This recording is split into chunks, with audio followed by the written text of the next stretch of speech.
স্বাগত আজকের বাংলাদেশে। আপনাদের সঙ্গে আছি আমি জাহিদ হোসেন। সফল গান প্রথমবার খ্যাতি যশ এনে দেয় শিল্পীকে, এতে করেই সার্থকতা খুঁজে পান আড়ালে থাকা গীতিকার, সুরকার ও নির্দেশক। সঙ্গীত তাই অনেক অনেক সৃজনশীল মানুষের সম্মিলন।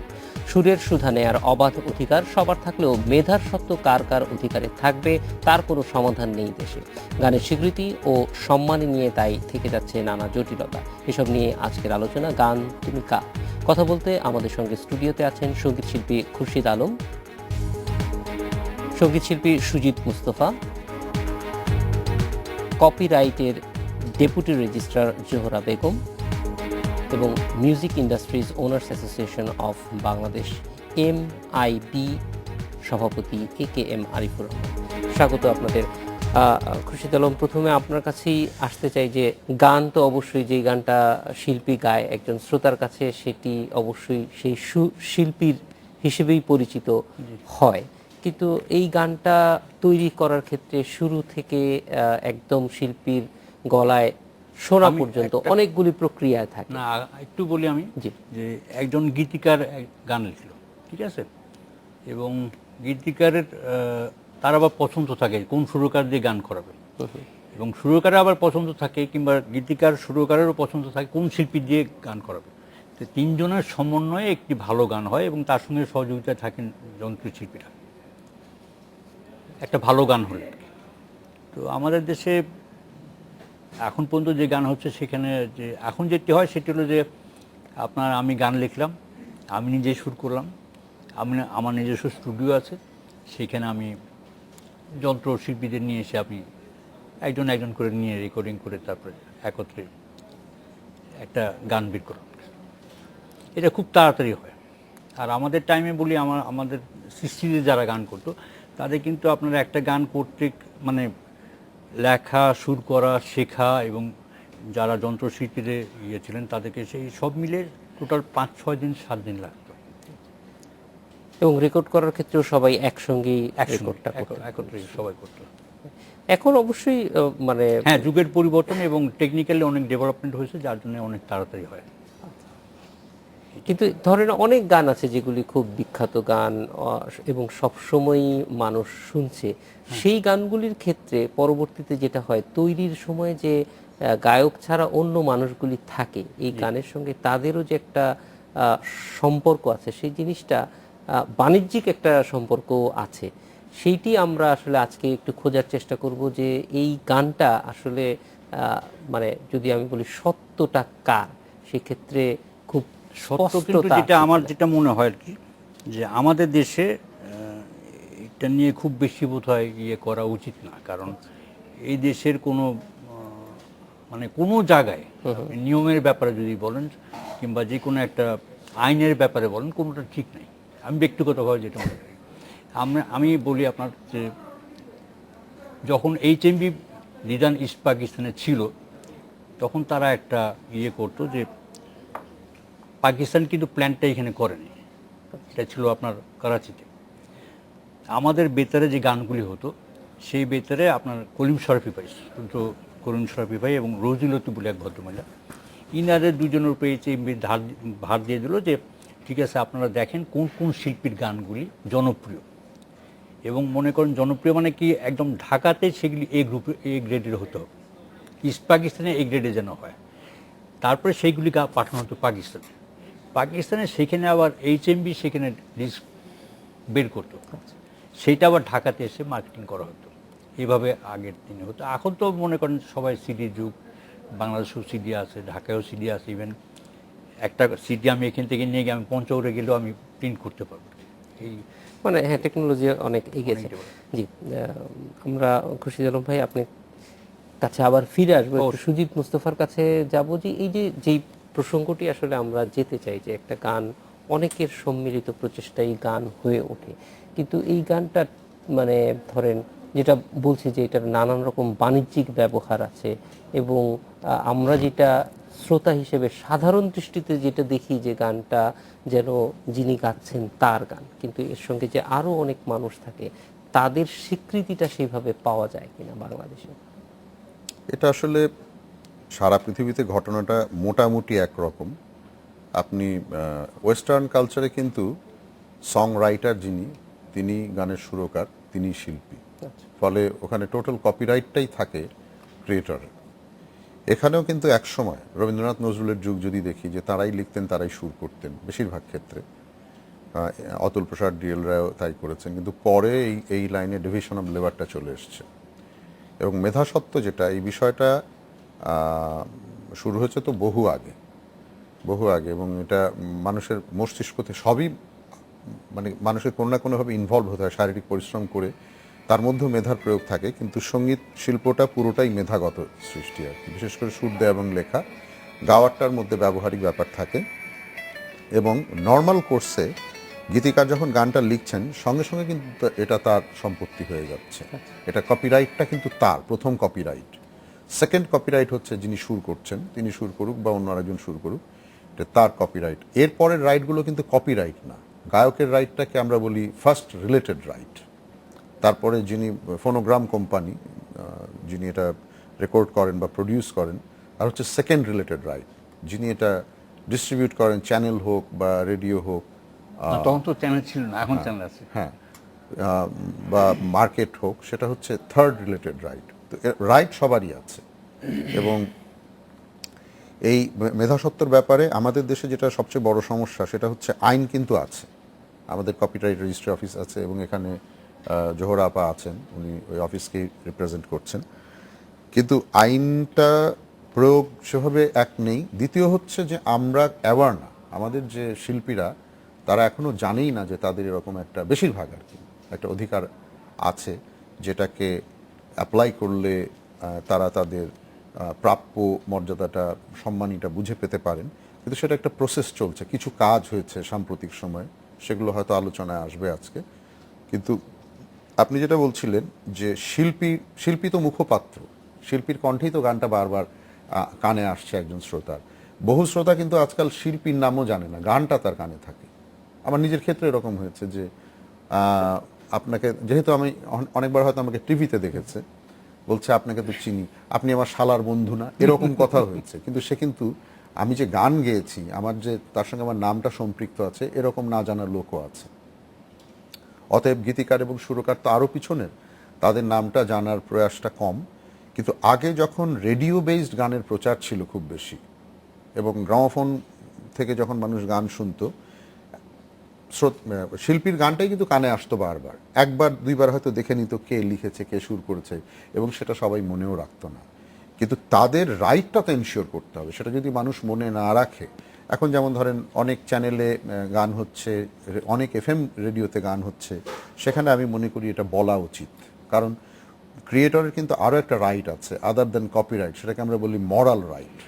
এটা যে তার সৃষ্টি, সেটা তো জানান দিতে হবে তাকে, তো শুধু অর্থ পেলে হবে না। তো তিনি এখানে সম্মানও পাচ্ছেন না, অর্থও পাচ্ছেন না, এরকম একটা অবস্থা কিন্তু আছে।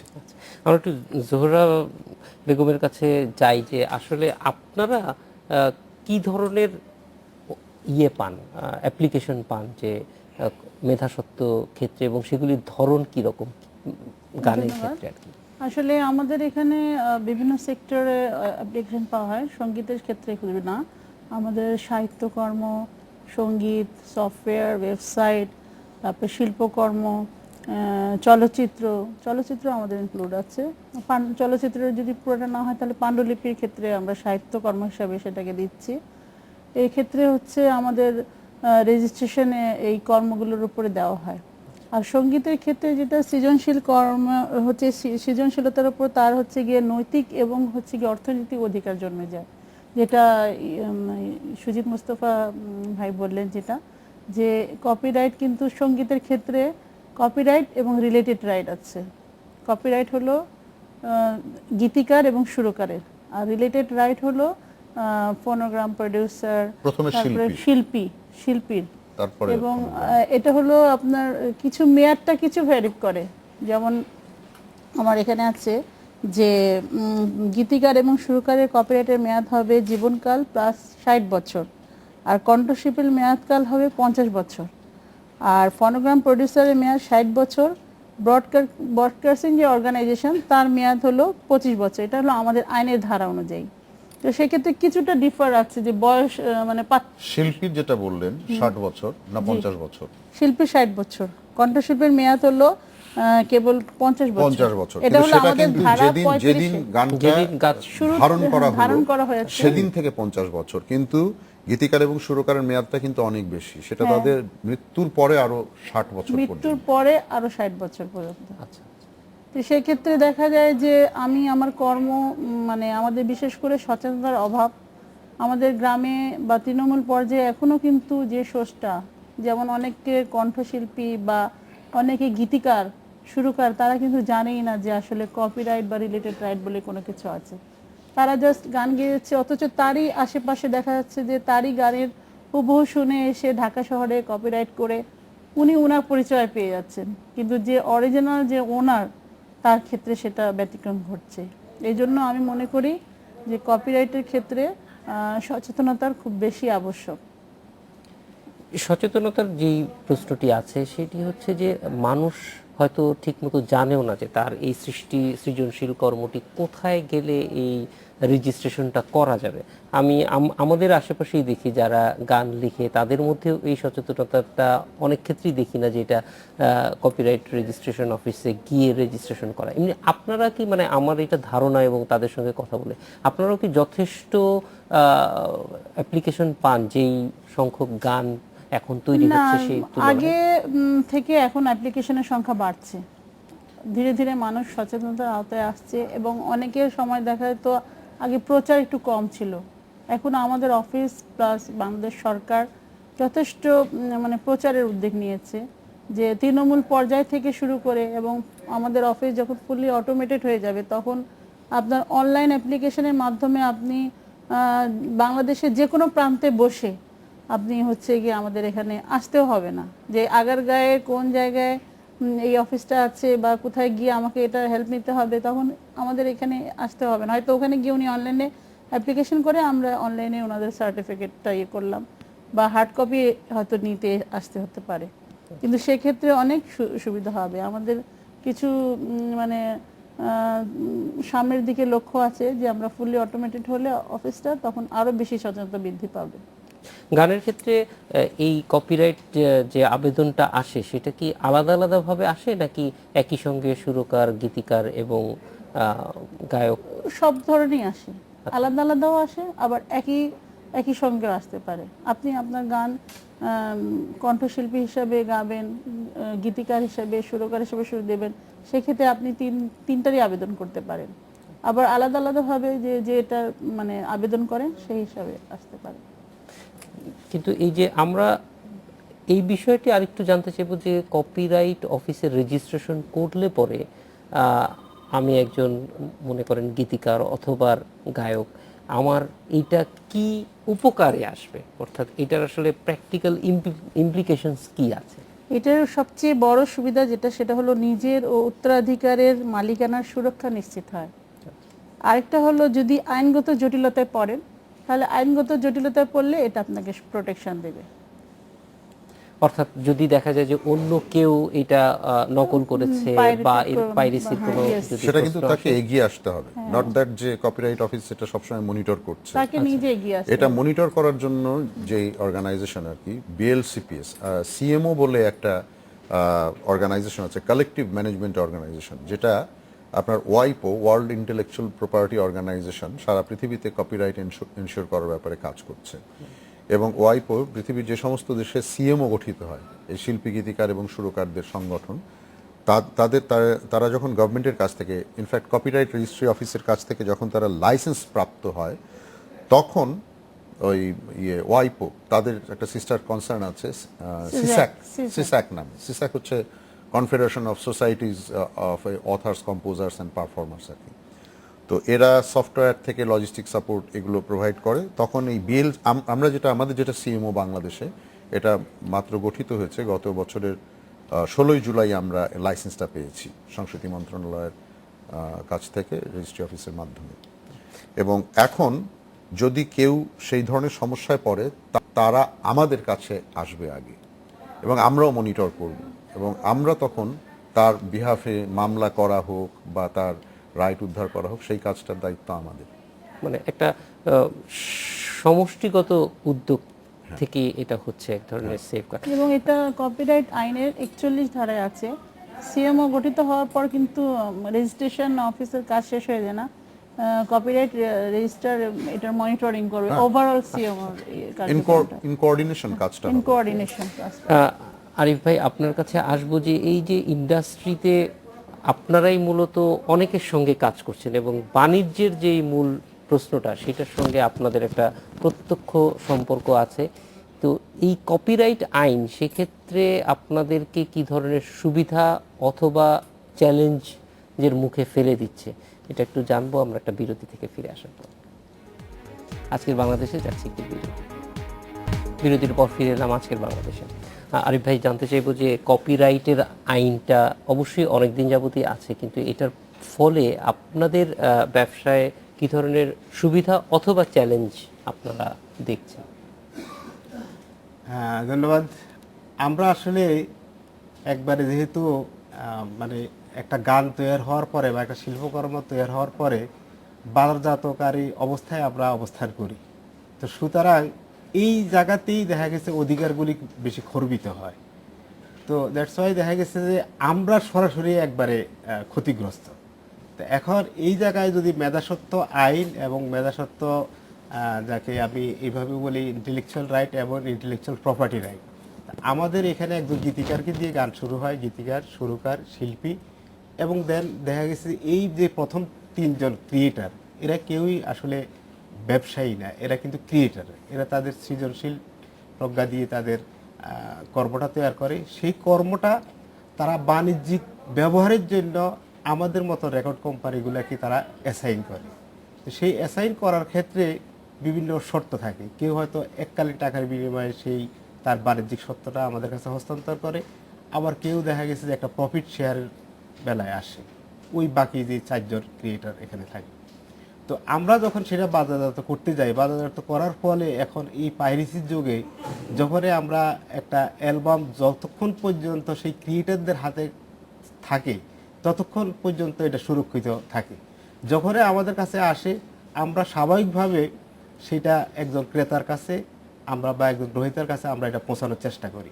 আর যখনই সেটা করতে যাই তখনই দেখা যাচ্ছে যে সেটা কিছু অসৎ ব্যবসায়ীদের হাতে চলে যায় এবং তখনই আমরা ক্ষতিগ্রস্ত হই, এবং তখন সেই অসৎ ব্যবসায়ীদের বিরুদ্ধে ব্যবস্থা নেওয়ার ক্ষেত্রে কপিরাইটটা আমাদের কাছে অনেক জরুরি ব্যাপার হয়ে দাঁড়ায়। এরকম কি হয় যে কপিরাইট থেকে প্রোটেকশন আপনারা পাচ্ছেন যখন কোনো কিছু নকল হয়? হ্যাঁ, আমরা কি ধরনের প্রোটেকশন? হ্যাঁ, আপনি হয়তো জানবেন যে চলচ্চিত্র প্রকাশক এবং অ্যান্টি পাইরেসি নিয়ে আমাদের মিনিস্ট্রি অফ কালচারাল এবং ইনফরমেশন মিনিস্ট্রির যৌথ উদ্যোগে একটা কমিটি করে দেওয়া হয়, যে কমিটির পিছনে কপিরাইট অফিস এবং র্যাব, পুলিশ, আইন প্রয়োগকারী সংস্থা সবাই জড়িত, এবং সাথে আমরা চলচ্চিত্র প্রযোজক এবং রেকর্ড লেবেলরা আমরাও তাদের সাথে একত্রে হয়ে কাজ করি। তো তখন আমরা যখন কাজ করতে যাই, এই কাজ করার ক্ষেত্রে কপিরাইট অফিসের আমাদের কিন্তু বিশেষ প্রয়োজন পড়ে, এবং গত 4 থেকে 5 বছর কিন্তু আমরা ব্যাপকভাবে ওনাদের সহযোগিতাগুলি পেয়ে আসছিলাম, এবং ওনাদের সহযোগিতা পাওয়ার ফলে আমি বলবো যে এখনও আমি হয়তো আপনার অনুষ্ঠানে এসে কথা বলার সুযোগ হইল, বা দেখা গেছে যে এটা যদি এই সহযোগিতাগুলি ওনাদের থেকে আমরা না পেতাম তাহলে ইতিমধ্যেই অডিও ইন্ডাস্ট্রি বলেন বা ফিল্ম ইন্ডাস্ট্রি বলেন এটা সমূলে বিনাশ হয়ে যেত। অডিও ইন্ডাস্ট্রির জন্য আমরা জানি যে অডিও ইন্ডাস্ট্রি যদি তুলনা করি আগের চাইতে হয়তো কিছুটা ছোট হয়ে এসেছে নানান ধরনের চাপের কারণে, কারণ বিশেষ করে শ্রোতাদের অনেক উৎস থেকে তারা গান শুনতে পাচ্ছে। আগের ধরেন একটা সময় ছিল টেপ এবং রেডিওই বেতার কেন্দ্রিক ছিল। হ্যাঁ, বেতার কেন্দ্রিক ছিল, কিন্তু এখন ইউটিউবে নানান ধরনের একদম ফ্রি সোর্স, এরকম সোর্সগুলি, সেগুলি আপনাদেরকে কতটুকু চ্যালেঞ্জের মধ্যে এনে দিচ্ছে এবং সেইটার কোনো প্রোটেকশন আমাদের কপিরাইটের মাধ্যমে পাওয়া যাচ্ছে কিনা? না, যা কিছু আমাদের করতে হবে কপিরাইটের সহযোগিতা নিয়ে সেটা করতে হবে। তবে যে এই জিনিসটা আপনি বললেন যে অডিও ইন্ডাস্ট্রি ছোট হয়ে আসতেছে, আসলে ব্যাপারটা তা নয়। আমি মনে করি যে অডিও ইন্ডাস্ট্রির ব্যাপকতা আজ থেকে 20 বছর আগে বা 30 বছর আগে যেখানে ছিল, এখন তার ব্যাপকতা বা তার পরিধি অনেক বেড়ে গেছে। এখন এই পরিধিটা আমরা কতটুকু অ্যাচিভ করতে পারছি, বা এই পরিধিতে আমরা আসলে সর্বক্ষেত্রে কি আমাদের কন্টেন্টগুলা বা আমাদের এই শিল্পকর্মগুলাকে আমরা পৌঁছাতে পারতেছি কিনা। আর যদি আমরা পৌঁছাতে পেরে থাকি তাহলে সেখান থেকে কি আমাদের অর্থনৈতিক সাফল্যতা আসছে কিনা। এখন আপনি জানেন যে কোনো জিনিসে এই ডিজিটাল ইন্টারনেটের যুগে এখন কোনো কিছুই কিন্তু আর ধরে রাখা যাচ্ছে না। এখন এই জিনিসগুলি কমার্সের ভিতরে আনা, যে বাণিজ্যিক ভিত্তিতে আনা, সেই আনার ব্যাপারে আমি বলবো যে এই ব্যাপারে আসলে আমরা একটু পিছগামী, আমরা এখনো অগ্রগামীর ভূমিকায় আসতে পারিনি। লাইক দেখা গেছে পৃথিবীর উন্নত দেশগুলি, ইভেন কি আমাদের পার্শ্ববর্তী দেশ ভারতও এখন যেই জায়গায় তারা আছে, আমরা সেই জায়গায় যেতে পারিনি। সেটা সম্মিলিতভাবে আমি মনে করবো যে আমাদের গীতিকার সুরকার কোম্পানি মিলে সবারই ব্যর্থতা। এই জায়গায় আমরা মনে করি যদি আমরা যৌথভাবে কাজ করার কোনো সুযোগ দাঁড়ায় বা আমরা কাজ করতে পারি, তাহলে আমরাও সেই সুবিধাগুলি নিতে পারবো এবং আমরা সবাই বেনিফিটেড হব। কারণ এখন কিন্তু গানের বিভিন্ন ধরনের উইং, আপনি যেমন বলছেন ইউটিউব, সেইটা ইউটিউব হইতে পারে, আইটিউনস হইতে পারে, আমাজন হইতে পারে, হাঙ্গামা হইতে পারে। আমি পৃথিবীর যে কোনো জায়গায় এখন বাংলা গানকে পৌঁছাতে পারি। এবং আমাদের ভিতর পারস্পরিক লেনদেনগুলো যদি পরিষ্কার থাকে, তাহলে আমরা সর্বতভাবে যদি কাজ করি এবং নিজেদের কাছে নিজেরা যদি পরিষ্কার থাকি, তাহলে ওই সব জায়গায় যদি আমরা গান বিক্রি করতে পারি, আমি মনে করি যে আমরা নিজেরা ভালো থাকবো, আমাদের সাথে সংশ্লিষ্ট আমাদের শ্রদ্ধেয় গীতিকার সুরকার বা শিল্পী যারা, তারাও ভালো থাকবে। খুরশিদ আলম, আপনার কাছে আবার চলে আসবো। আরিফ ভাই যেটা বলতেছিলেন যে একটা গান, এটা তো অবশ্যই একটা সৃষ্টিশীল জিনিস, কিন্তু একটা পর্যায়ে গিয়ে বাণিজ্যিকভাবে এটা হয়ে যায় কন্টেন্ট এখনকার সময়। যখন এটা কন্টেন্ট হয়ে যাচ্ছে, এই কন্টেন্ট থেকে আপনারা কোনো ধরনের আর্থিক বেনিফিট পান কিনা শিল্পীরা? আমি কন্টেন্ট বলতে বোঝাচ্ছি যে যে কোনো ধরনের, এটা যদি একটা টেলিভিশন বা একটা রেডিও স্টেশন, এমনকি কোনো কন্টেন্ট প্রোভাইডাররা যদি আমাদের যেটা হয় সেটা হলো যে টেলিভিশনে উনি যে কথাটা বলেন, ওনার সূত্র ধরে আমি বলি যে উনি বলেন যে সবার সম্মিলিত প্রচেষ্টা, এই সম্মিলিত প্রচেষ্টাটা হচ্ছে না। কারণ উনি বলছেন র্যাব পুলিশের সাহায্য, র্যাব পুলিশ কিন্তু ডাইরেক্ট সাহায্য করছে না যতক্ষণ পর্যন্ত উপর থেকে তারা কোনো সিগন্যাল না পাচ্ছে। আমাদের দেশে কিন্তু এই প্রথাটা চালু আছে সব ক্ষেত্রেই, উপর থেকে পাওয়ার পরে তারা অ্যাকশনে যায়। এখন আমি বলবো যে যেরকম বেতারে যারা গান করেন, সেখানে দেখেন একটা হলো যে যারা গান লিখেন, হয়তো জীবিত আছেন কিংবা প্রয়াত হয়ে গেছেন, তারা কিন্তু রয়্যালটিটা পাচ্ছেন। হয়তো ওনার মারা যাওয়ার পরে তার ফ্যামিলি মেম্বাররা পায়, আবার অনেকে দেখা যায় তার ফ্যামিলি মেম্বাররা হয়তো আমেরিকায় চলে গেছে, কানাডায় চলে গেছে, কোনো করেন নাই, ডকুমেন্ট করেন নাই, তার জন্য হয়তো জমা আছে সেটা। কিন্তু শিল্পীদের ব্যাপারে এটা কিন্তু নাই। গানের সেটা পল্লীগীতির শিল্পী হোক, রবীন্দ্রসঙ্গীতের শিল্পী হোক, আধুনিকের হোক, যে কোনো শিল্পীর হোক, তাদের কিন্তু নাই। আমার সবচেয়ে বড় ব্যাপার হলো এইটি আমরা আজকে 2015-তে এটা আলোচনা হচ্ছে, কিন্তু হয়তো 13-তেও হয়েছে, কিন্তু আমরা প্রথম থেকে, আমি বলি যে আমি যদি 64-65-এর কথা বলি, তখন থেকে আমরা এই নিয়ে আলোচনা করতাম। ওই আমাদেরকে একটা সান্ত্বনামূলক বাণী দেওয়া হতো, ঠিক আছে আপনাদেরকে এই পেমেন্টটা বাড়ানো হলো, কিংবা আমি দিচ্ছি রয়্যালটি। লিবারেশনের পরে বঙ্গবন্ধুর সঙ্গে আমরা বসলাম, তখন ওনাকে বললাম যে আমরা কিন্তু কোনো রয়্যালটি পাই না। সারা দেশে যেরকম মনে করেন স্বাধীনতার পরে মানবেন্দ্র মুখার্জি আমাকে বলছিল যে আপনারা যে গান করেন, গান করার টাইমে আপনারা খুব ভালো হাসেন, কিন্তু শুনো আপনার রয়্যালটি পান না। আমি বললাম আমাদের পিছনে জীবন গান আছে, আপনাদের পিছনে জীবন গান নাই। এটা বাস্তবতা। আমাদের দেশে হবে কবে, এই সুজিত বললো যে ওয়েট অ্যান্ড সি, এটা ওয়েট অ্যান্ড সির মতো থাকবে। ওই মুখে সামনে একটা কলা কিংবা একটা আম ঝুলে দিল, হ্যাঁ দিচ্ছি, দিব, এই ব্যাপার নিয়ে কিন্তু সংশ্লিষ্ট মন্ত্রণালয় কোনো করে না। জানে যে শিল্পীদের কোনো সমিতি নাই। একটা রিক্সাওয়ালা কিন্তু আজকে যদি ইচ্ছা করে, আপনি বস্তি পাশে উঠানোর আগে এত রেলের জায়গাতে উঠাতে পারছেন কেন?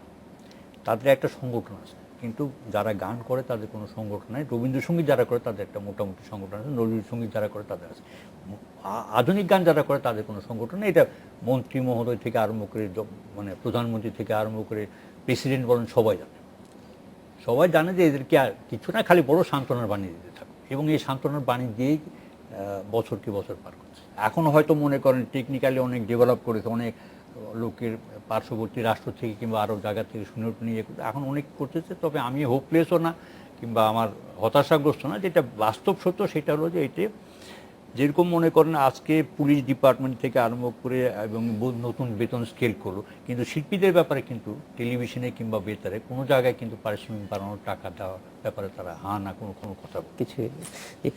সুজিত মুস্তাফা, আপনার কাছে ফিরে আসবো একটা বিরতির পর, যদিও কিন্তু আপনার কাছে যে জানতে চাইবো সেটা হচ্ছে যে এই যে যে পরিস্থিতিটা, এইখান থেকে ধরেন একটা সৃষ্টিশীল কাজের সঙ্গে যারা জড়িত আছে তাদের প্রত্যেককেই এটার আর্থিক যে বেনিফিটটা সেটা পৌঁছে দেওয়ার জন্য আসলে কি করণীয় আছে, কোন জায়গাগুলিতে আমাদের দৃষ্টি দেওয়া প্রয়োজন, বা আইনের অথবা হয়তো আইনে আছে সেটার কোনো প্রয়োগ হচ্ছে না, যেটা সেই জায়গাগুলি আপনার কাছ থেকে একটু জানতে চাইব।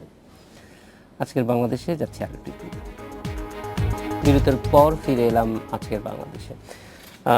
সুজিত মুস্তাফা, আপনার কাছে যেটি জানতে চাচ্ছিলাম যে এই যে আইন আছে এটার প্রয়োগটা কেমন হচ্ছে বা আদৌ হচ্ছে কিনা। তার আগে একটু খুরশিদ ভাইয়ের কথায় ফিরে যাই। উনি বলছিলেন যে রবীন্দ্রসঙ্গীত শিল্পীদের সংগঠন আছে, নজরুল সঙ্গীত শিল্পীদের আছে, আধুনিক শিল্পীদের নেই। এখন কিন্তু নজরুল বা রবীন্দ্রসঙ্গীত শিল্পীদের সংগঠন কিন্তু এটা প্রোটেক্ট করতে পারবে না, তাদের রাইটটা। এটা প্রোটেক্ট করবে হচ্ছে সিএমও, বিএলসিপিএস।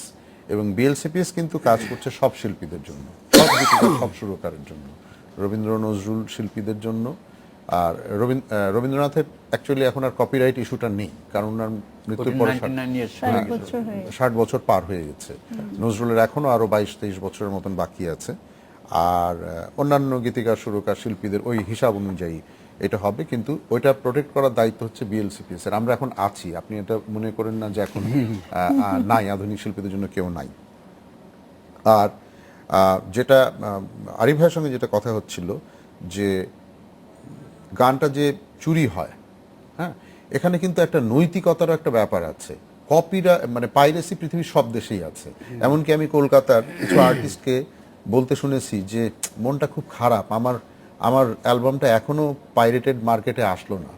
মানে পাইরেটেড মার্কেটে যাওয়া মানে হচ্ছে তারটা খুব পপুলার হয়েছে আর কি, তো ওটা ওখানে যায় নাই, সেই কারণে তার মন খারাপ। পাইরেসি সব জায়গায় আছে, কিন্তু প্রোটেক্ট করার ব্যাপারটা আমাদের দেখার দায়িত্ব আছে।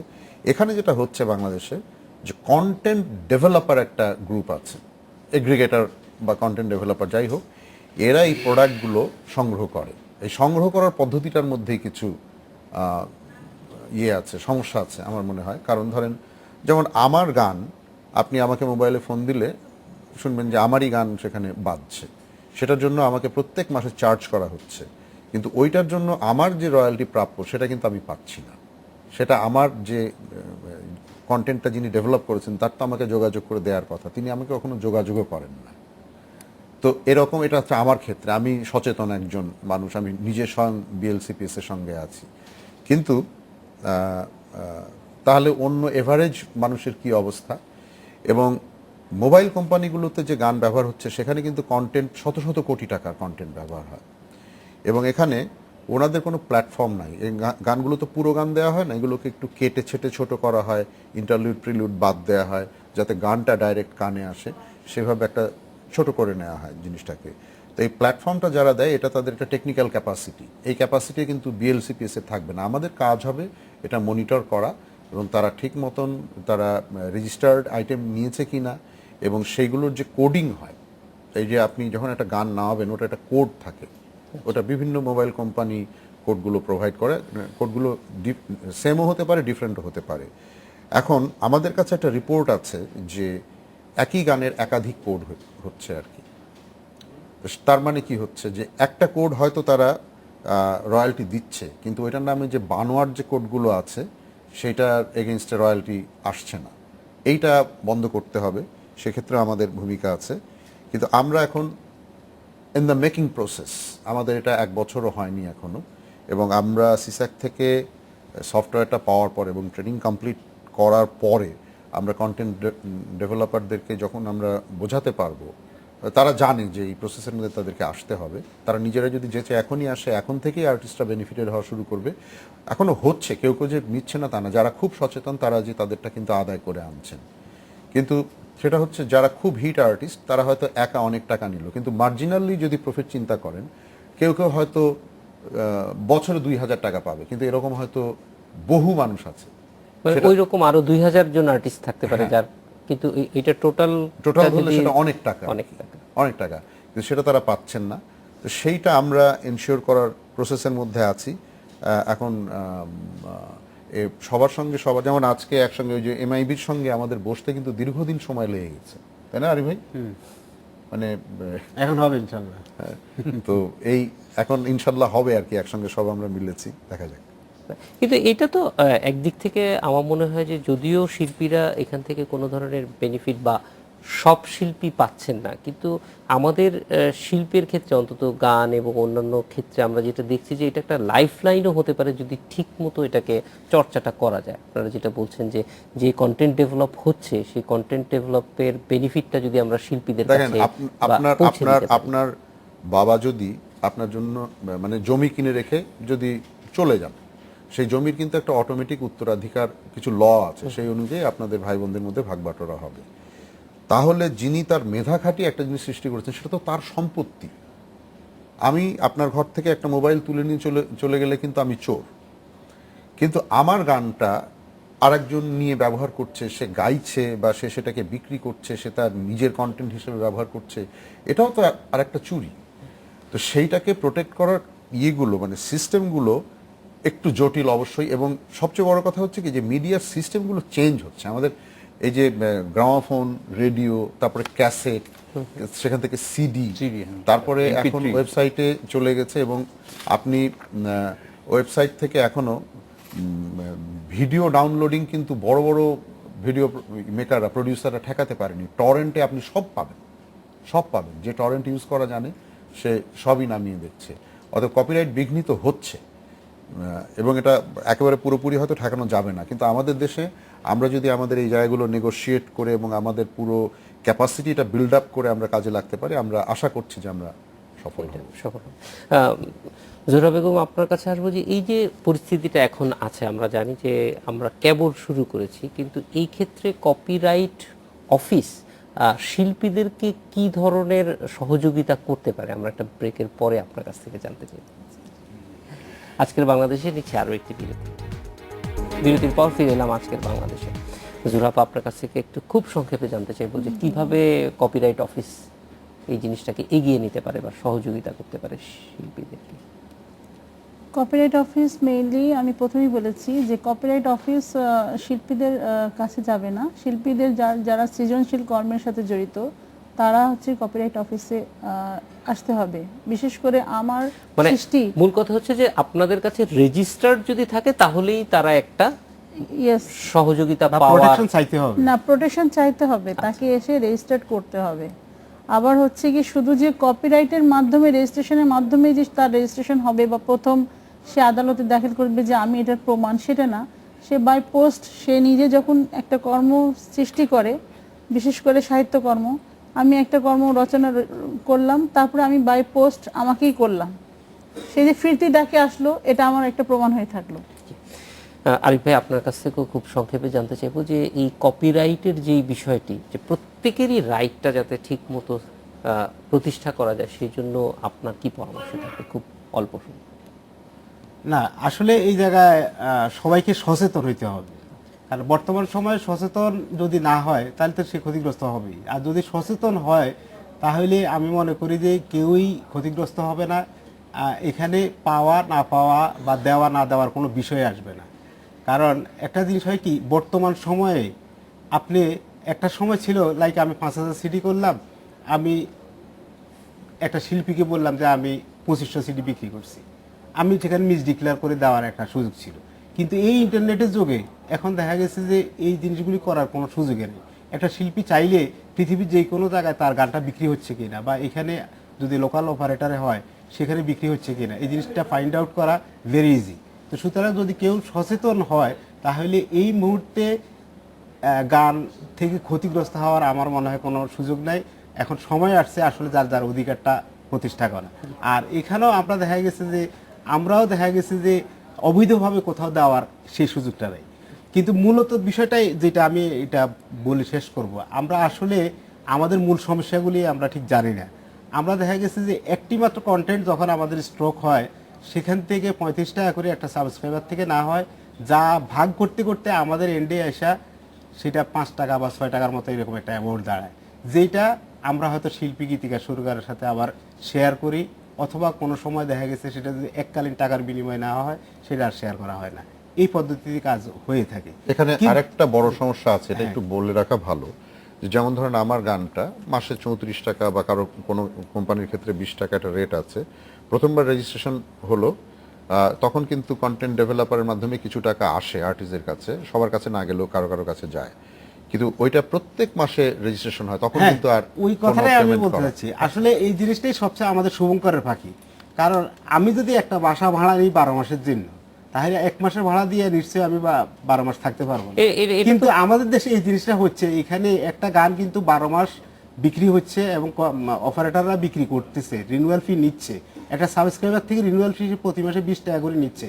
তাহলে এই গানটা যার, সেই যদি গানটা আমাদের খুরশিদ আলম ভাইয়ের হয় বা সুজিতদার যদি সেটা লেখা হয় বা ওনার যদি সুর করা হয়, তাহলে ওনারা পাবে না কেন? বা আমি যদি বিতরণকারী হই তাহলে আমি পাবো না কেন?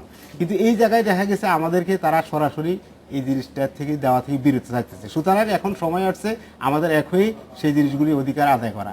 আরেকটা জিনিস আমি একটি লাইন বলে শেষ করব, সেটা হলো নিয়ম নীতিহীনভাবে, আমি এখানে চ্যালেঞ্জ করে বলতে পারি, আপনি ইন্ডিপেন্ডেন্ট টেলিভিশন থেকে অনেক বেশি ইনকাম এখন একটা এফএম রেডিও স্টেশনের, যার কোনো কন্টেন্ট ভ্যালু ক্রিয়েট করার জন্য কোনো টাকাই লাগে না। তারা ইন্টারনেট থেকে একটা গান ডাউনলোড করে তারা প্রচার করে দিচ্ছে, যার জন্য তারা গীতিকার শুরু করার নামও জানে না, ইভেন কি বলেও না।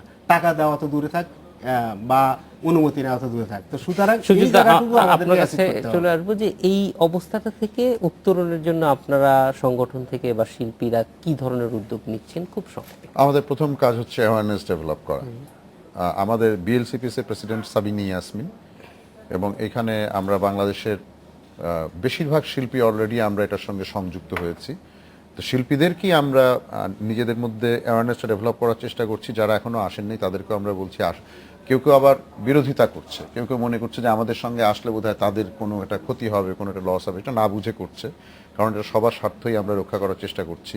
তবে নৈতিকতার যে বোধটা, যেমন অনেক জায়গায় আছে যে আমি জানি যে এই পাইরেটেড সিডিটা আমি কিনলে পরে 30 টাকায় পাবো, আর এটা অরিজিনালটা কিনলে আমাকে 200 টাকা দিতে হবে। অনেক লোক আছে সে কিন্তু 200 টাকা দিয়ে কিনবে। এইটা একটা বোধের ব্যাপার, এইটা একদম পুরো একটা সামাজিক পরিবর্তনের ব্যাপার আছে মন মানসিকতার। সেটা কবে কতটুকু কিভাবে হবে আমি জানি না, কিন্তু খুব জরুরি।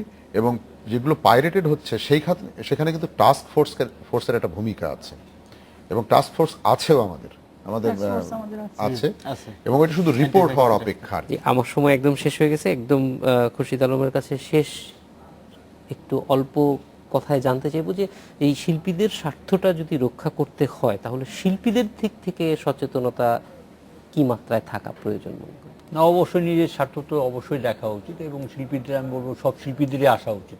এবং চুক্তির ক্ষেত্রে এই জিনিসটা আসলে শিল্পীরা সচেতন কিনা চুক্তি করার ক্ষেত্রে, যে কি ধরনের চুক্তি না, হবে? অনেক শিল্পী সচেতন, অনেক শিল্পী হয়তো এখনো বুঝতে পারে না যে কি যাওয়াটা ঠিক হবে কি না ঠিক হবে, এরকম একটা ভ্রান্ত ধারণা থাকতে পারে। কারণ এটা নতুন তো, এটার ভিতরে অনেকে হয়তো অভ্যস্ত হয় না, কিন্তু দেখা যাবে যখন একবার ঢুকবে তখন দেখা যাবে যখন নিজের প্রফিট হচ্ছে তখন হয়তো ইয়ে হবে না। আমরাও আশা করি যে পরিবর্তনটা অবশ্যই, হবে। আমরা আশাবাদী। খুরশিদ আলম, সুজিত মুস্তাফা, জোহরা বেগম এবং আরিফুর রহমান, আপনাদের চারজনকে অনেক ধন্যবাদ আজকে আলোচনায় যোগ দেওয়ার। আপনাকে এই ছিল আজকের বাংলাদেশে। দেখা হবে রোববার। ভালো থাকুন, সুস্থ থাকুন।